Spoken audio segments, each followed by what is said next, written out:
What's good, everyone? Welcome back to the show Recap with Mo, where we're getting ready to get into another episode breakdown of Tyler Perry's Sistas. But before we get into this thing, make sure to like and subscribe to this channel so you don't miss shit and that's going down, alright? So the episode we're getting ready to get into is for season 7, episode number 10, titled The Good Fight. Alright, so we kicked this episode off with Andy over at her crib, and she receives a phone call from Sabrina. Now, Sabrina's purpose in this phone call was just to simply call her, check in on her to make sure that she's okay with all of the Jordan shenanigans going on right now. Like, are you good, girl? Everything good? She was like, yeah, we're good, and we're actually in the clear. I'm glad to know that it's not true. Woo, woo, woo. So anyhow, going on from there, Andy is like, well, what's going on with you? And Sabrina is like, look, Andy, I did not believe that this journey was going to be so very hard. You know, they got me doing this. They got me coming in for an ultrasound today. Like, it's just a whole lot of stuff going on that she did not expect to go down with this process of IVF, right? And she tells Andy to simply wish her luck. Now, Andy on the other side of the phone call is like, look, girl, I need some luck too, because I actually got this brand new client coming in and, you know, I'm trying to woo them and all of this stuff. And Sabrina's like, girl, you got this. And Andy's like, well, girl, I hope I do. But unfortunately, I'm going to have to let you go because I got some important business to take care of right now. And that just so happens to be Brother Jordan himself, who's coming into the bedroom at this point, and they about to get into some things, right? But before they can get into some things, there's a reporter on the television talking about they are outside of where they believe Jordan to be living right now. And they're talking about the case where the underage girl and all of this other stuff. And, you know, Andy's like, are they outside of my daggone building? Like, for real? And Jordan is like, man, I'm just glad that it's over. Like, I'm just so sad that it got to this point. And I'm sitting here like, how in the heck did it get to this point? Because I'm like, bro, you just a councilman, right? Trying to become the mayor of Atlanta. And they treating this situation like he running for daggone president. I'm like, what's going on? But, you know, it is what it is. And we're simply going to keep it moving over here. Now, I would say in this segment as well that Jordan said something that I thought was important to hear, because he stated in this scene right here that, you know, it just took for her to say that he did it, and the media ran with it. And that's all that it took. No one did any research, any of that. They just took her story, her side of the story, and ran with it, which is fine if those are the facts. But oftentimes when someone is lying, and let me step back real quick and say this. I think that it is very important that if you are a victim of something like that, that you should get what's due to you. You see what I'm saying? If it actually happened to you. But in cases like this, we rarely see the consequences fall into the laps of the individuals who are found to be liars. And I think the liars need to be held to the same standards that we hold those individuals to as well, because you are affecting people's livelihood. Because if you think about it, sometimes when those opportunities are gone, they're gone forever. You never get them back. Or if you do get them back, it's later on, but by that time you missed a whole bag. And I'm like, hold on, wait a minute. What's going on over here? Like, why isn't this person suffering the same way that I'm suffering over here? But anyhow, man, it's a slippery slope. It is what it is. And we're going to keep on moving, as I always like to say. So anyhow, going on from there, we head over to see Zach and Fatima. So when we get over to their crib, Fatima's down on the floor playing with little Mike and his toys. Zach is complaining about how daggone expensive everything is for little Michael, all the therapy sessions, whoop, whoop, whoop. And this is my sidebar conversation to Brother Zach. What in the hell did you expect? I mean, you knew from the get-go that he had issues. When you were going throughout this whole custody battle with Heather or whatnot, you knew that he had issues, and you knew from the information that you had received that he potentially would need these things. So you had let me say it like this. You had ample time to get all of your ducks in a row and figure out how much is this going to cost, how much would these things cost, etc., etc. And by the time Michael is there, you already have a plan in place to know how many days a week he's going, how many times a month he's going, how much it's going to cost, whoop, whoop, whoop. And then all of a sudden you have the audacity and the complete gall to stand here 10 toes down and talk about, daggone it, and what about Karen's child? He's up here talking about, she got doubled. She got double child support coming. And I'm like, bro, you weren't thinking about that double when you was off.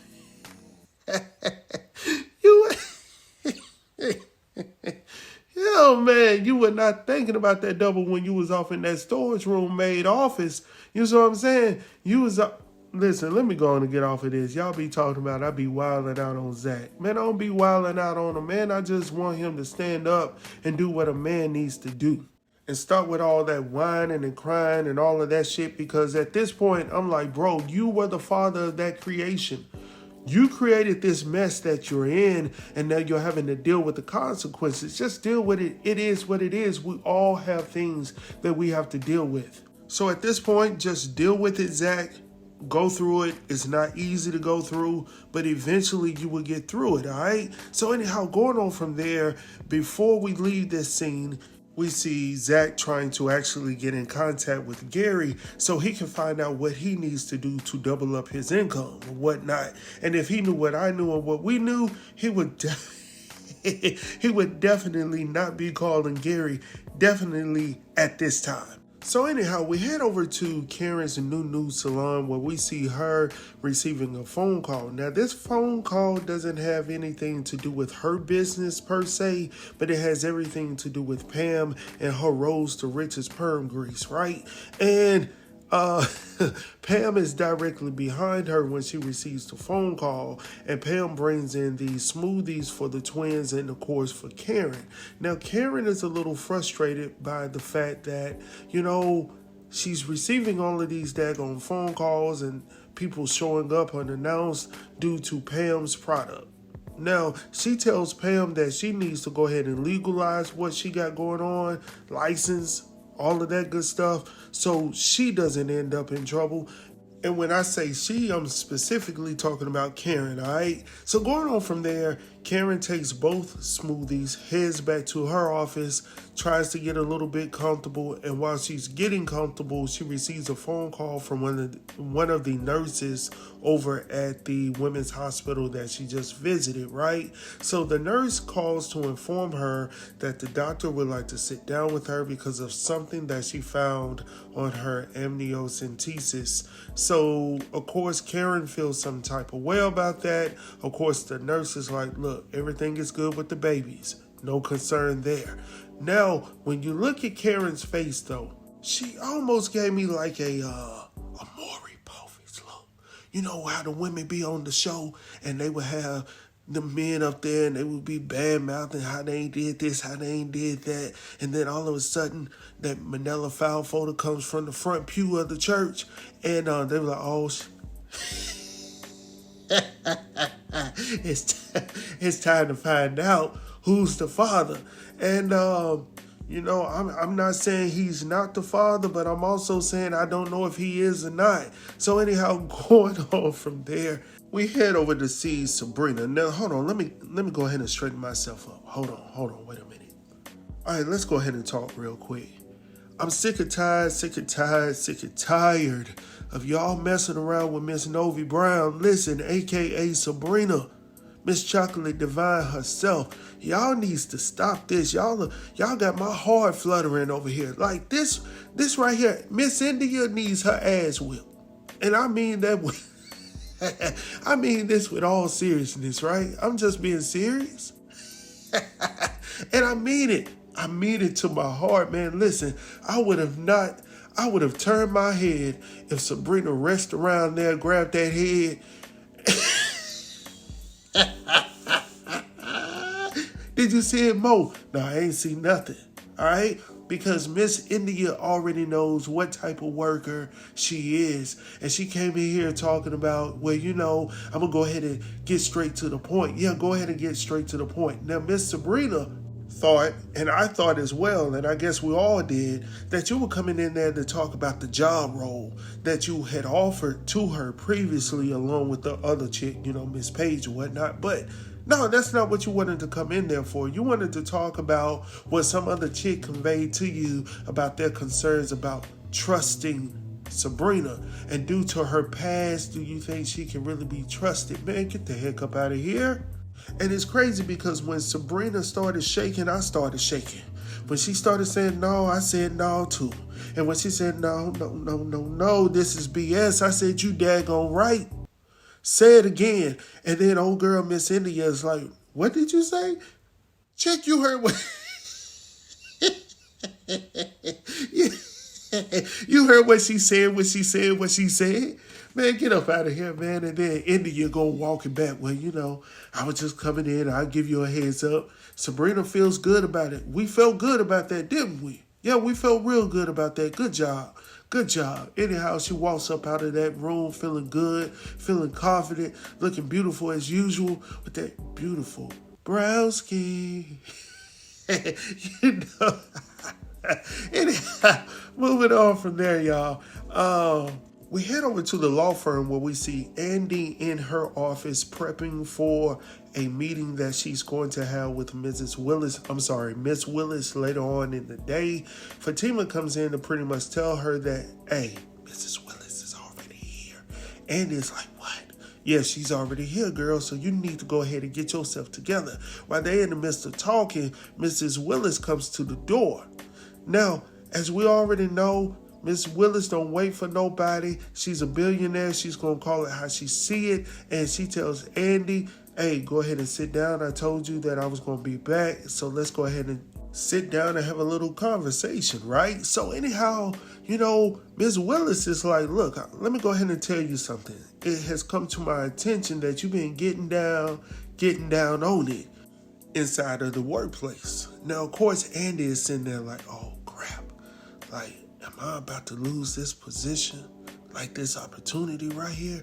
And Miss Willis goes ahead and throws that out the window real quick because he's like, look, girl, you good.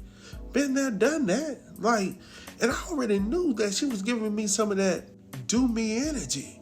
And y'all know that do me energy because she came in there with that white on, looking all pure. You know what I'm saying? And y'all heard it, purr. And she came in there with that hand up on the wall. And I said, man, she got that energy. And I already knew it. So when I saw her, I said, do me, baby, like you never done before.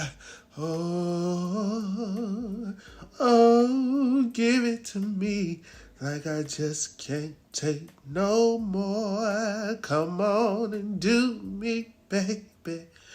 Yeah, I see y'all. Y'all got on y'all white too. Oh, listen, man, I'm a whole fool over here. Make sure to like and subscribe, man. We're going to have fun over here with these shows, man. But anyhow, I got to get done. Let me move on, man. So going on from there, though, we see as Miss Willis is leaving the office, we see Hayden is now standing outside of the door. Obviously, he was ear hustling because he knew some of the conversation. So he's obviously overheard it as Fatima was doing in the previous episode. She was standing outside of the door so she could hear what was being stated. And obviously, that's what he did because when Miss Willis left, he was trying to give her, his name or reintroduce himself to her. She didn't have time today. All right. Okay, cool. Now, stepping back real quick. Let me step back real quick. Step back into my office. Miss Willis says that there is a nice young man that she should consider as co-counsel along with Andy. And that's what Hayden brings up to her, talking about you're just not fit for this job. As a matter of fact, you should just give me the job instead, and I will make this work for the both of us, right? And it's like over my dead body. Now, of course, Hayden would love nothing less but to have her disappear at this point because that's his competition. But he was like, okay, listen, when I become partner, when I heard that, I said, what? Partner? Are you serious, bro? Anyhow, moving on from here, man, we head over to the restaurant where we see Danni is now entertaining the children. Yes, I said it. Danni and some daggone kids. It is happening, my people. So going on. So let's get into this dialogue, right? So Danni is trying to have a conversation with the kids. The kids are not really wanting to get to know her. They're on their phones, texting back and forth to one another about Danni.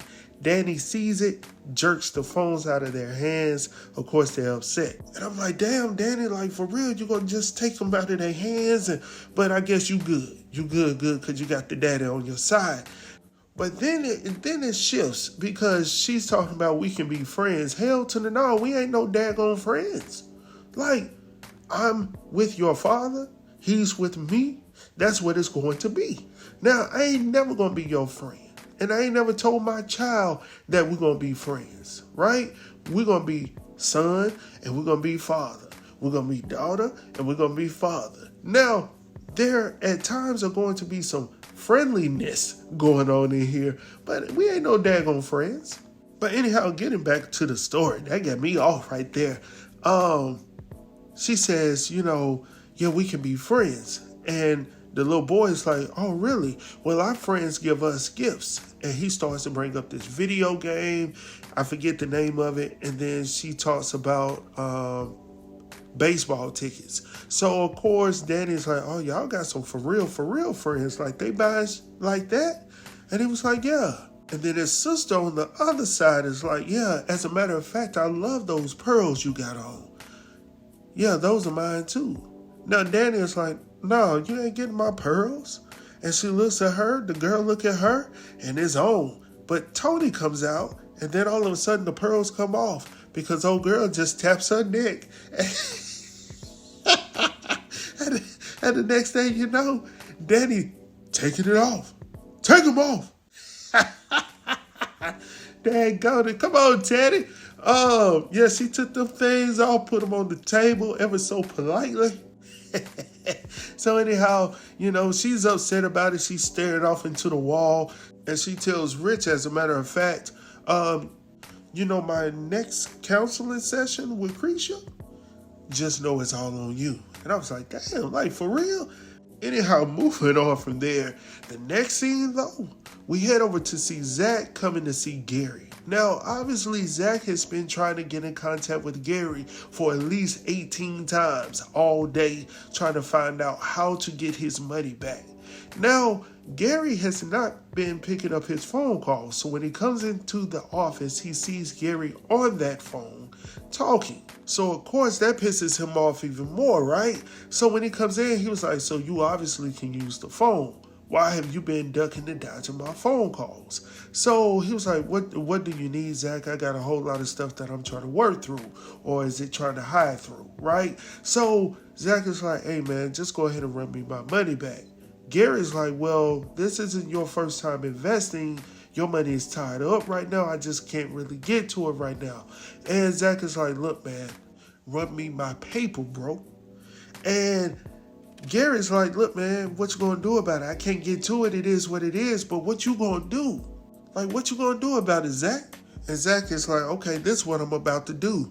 And he reaches back with that fist and he goes upside his head with it. And I was like, oh, this is what I've been waiting for. Hold on, wait a minute, Zach. Let me go get my popcorn. Pop.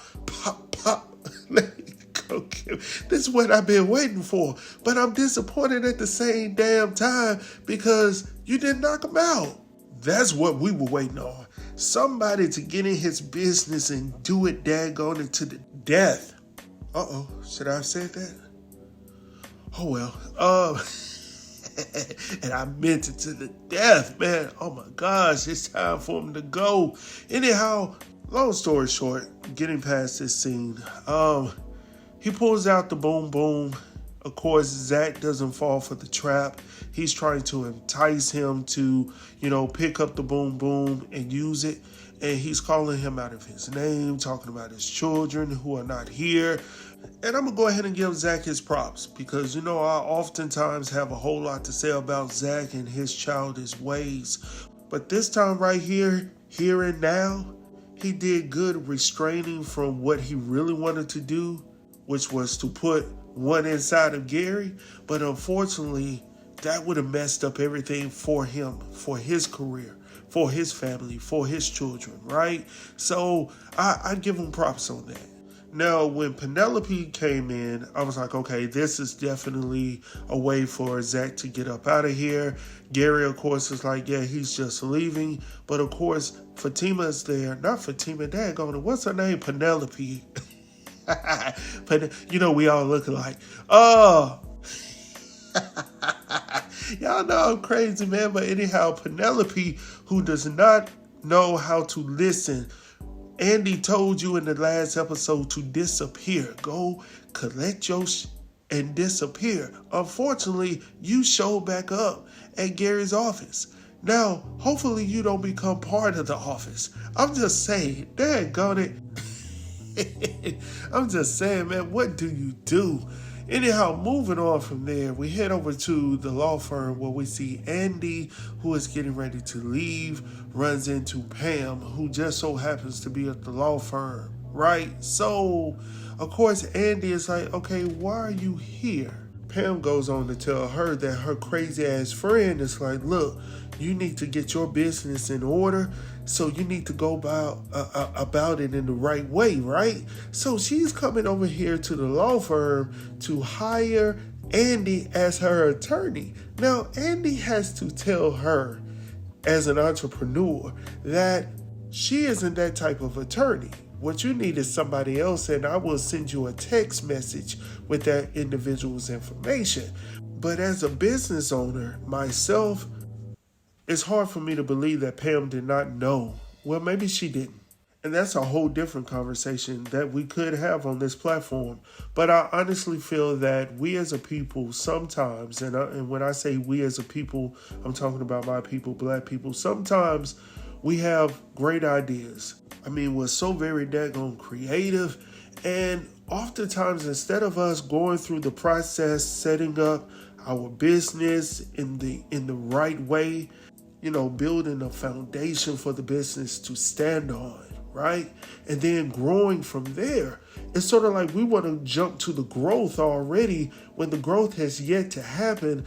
And we are here selling products, but the office is closed, if you understand what I'm saying. But anyhow, moving on from there, we see Andy giving her the contact information to the attorney that she needs at this point in time.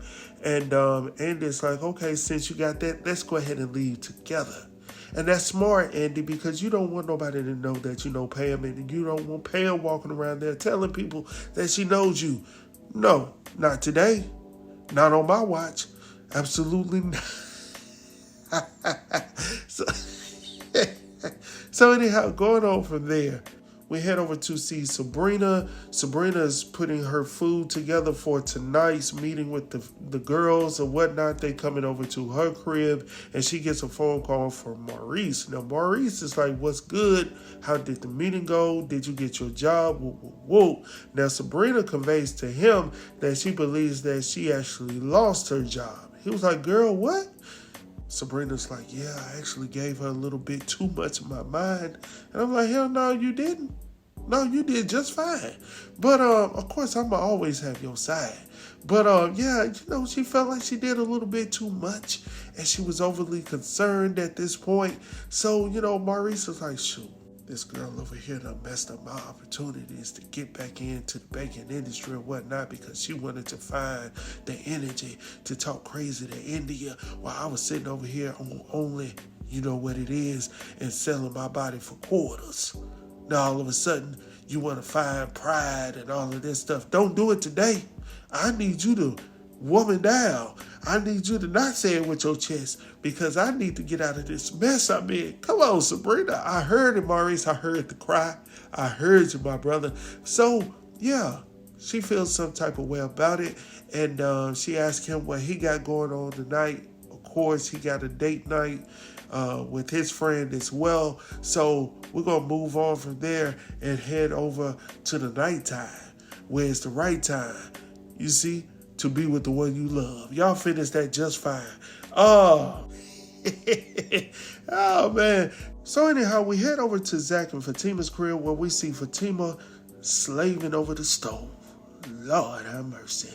And when Zach comes in there, of course, he's looking around the corner trying to see what's going on. She brings the plate of food over there towards him. And, of course, she wants him to taste test it. Now, all my fellas out there, you know how it go when your woman been in the house and, she been off for the day or whatever she's been doing. But when they try something new, they always want us to try it out, right? So, of course, Zach is like, okay, let me smell it a little bit. Okay, it's good. But just in case this is my last time, I'm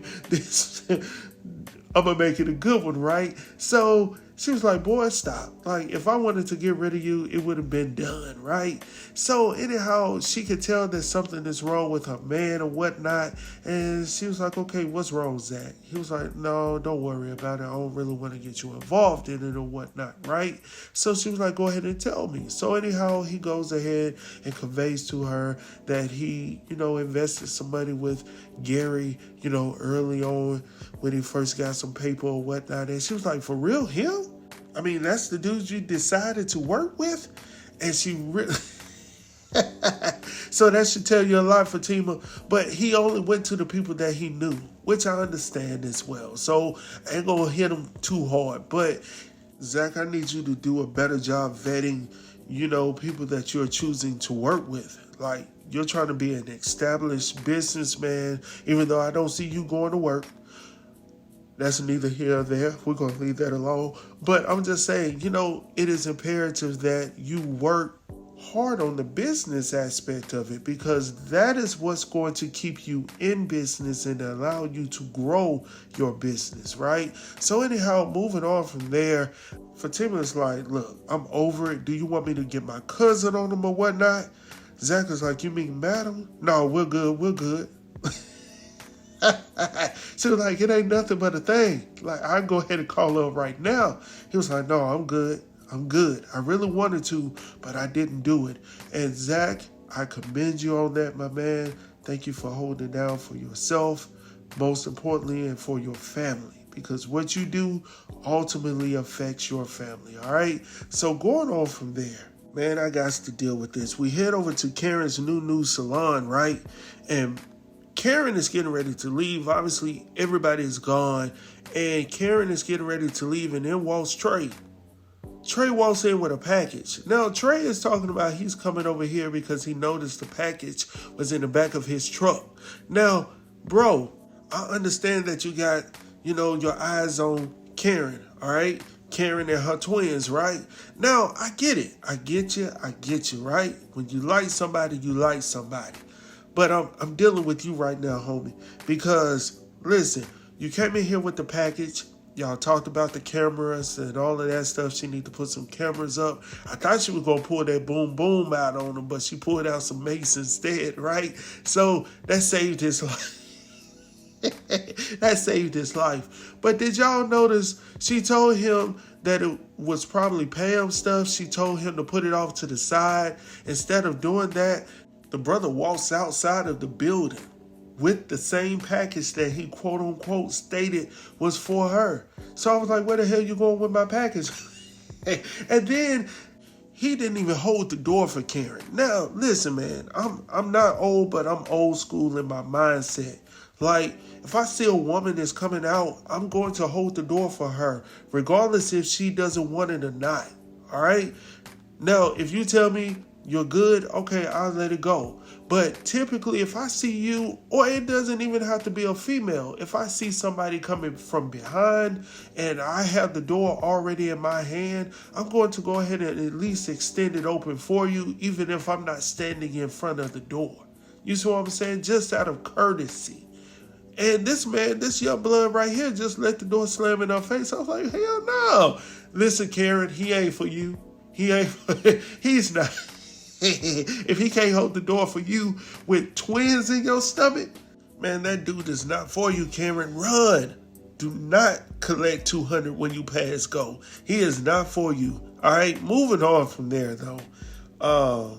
We head over to see Maurice. Now, Grayson is sitting at a table waiting on Maurice to show up. Maurice finally shows up. They sitting down having a conversation. Whoop, whoop, whoop, right? So, while they're getting to know each other a little bit better, talking about why are you still single, Grayson is conveying to him that, he's been burned before. And, of course, the conversation, I guess, is good for them.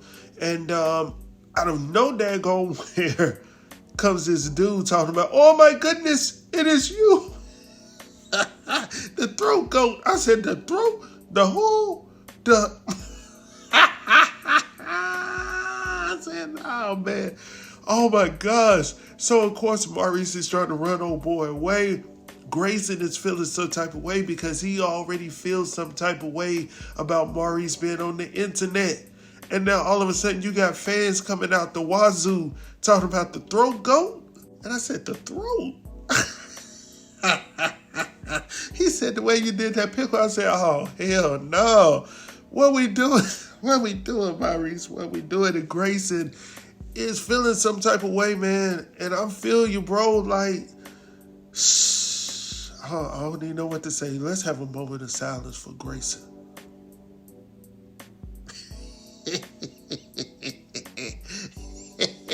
Anyhow, moving on from there, man. Let's head to the last scene in the episode, right? So, Gary and Penelope. So, Penelope wants to know more information about the whole Kimberly Potter situation and her whereabouts. Do you know what happened to her? She gives Gary a picture of Kimberly as well. And of course, he balls it up in his hands. And the question that he wants to know is, why are you looking up this information about my past? Who gave you this information? So Penelope is sitting here in the chair, unbothered at this moment. So he was like, you need to get yourself out of here before I do something I regret. Now, Penelope should have gotten her up out of that chair at that point, at that time, and got the hell up out of there. But instead of doing that, she called his bluff. So she says, no, what you gonna do about it? Are you gonna do me like you did Kimberly Potter? And of course, he gets even more irate at that moment, tells her to get up out of there. He throws a few more expletives at her. And the next thing you know, they're standing face to face. And of course, he puts his hands on her and throws her to the floor. Now, I was like, where the hell all the blood come from? I said, hold on, wait a minute. I said, oh, hell no, man. Like, as I was watching it and as I was watching her fall to the floor, I was like, damn, Zach, if you would have just boom, but I didn't want you to mess up your situation, man. But he got to go, man. He got to go quickly, all right? Because I'm letting you know right now, if this was one of my people, oh, yeah. Man, listen, I'm going to go ahead and end it on that note. Thank you guys so very much for listening. I hope that you guys enjoyed this. Make sure to like and subscribe to this channel so you don't miss shit and it that's going down, all right? I will talk to you guys soon. Peace.